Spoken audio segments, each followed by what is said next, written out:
Malangnya nasib NA, tangan terpaksa diamputasi agar bisa keluar dari reruntuhan Ponpes Al-Hozini. Seorang santri korban ambruknya bangunan Ponpes Al-Hozini Sidoarjo begitu pilu karena tangannya harus diamputasi. NA terpaksa diamputasi tangannya agar bisa dievakuasi oleh petugas dari balik reruntuhan.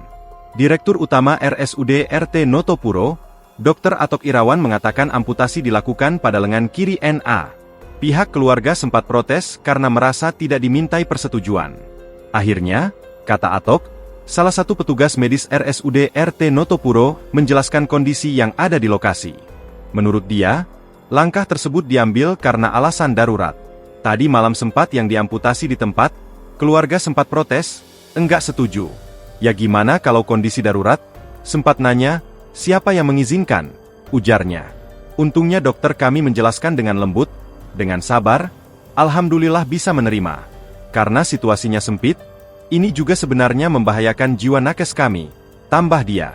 Selanjutnya, dokter yang bertugas langsung melakukan penanganan pertama setelah proses amputasi. Kemudian, korban dibawa untuk mendapatkan perawatan di RSUD RT Notopuro. Jadi tetap pertolongan.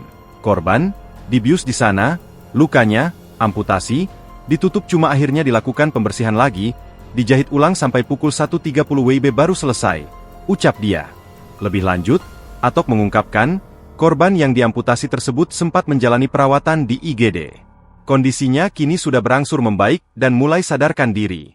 Download Tribun X sekarang, menghadirkan lokal menjadi Indonesia.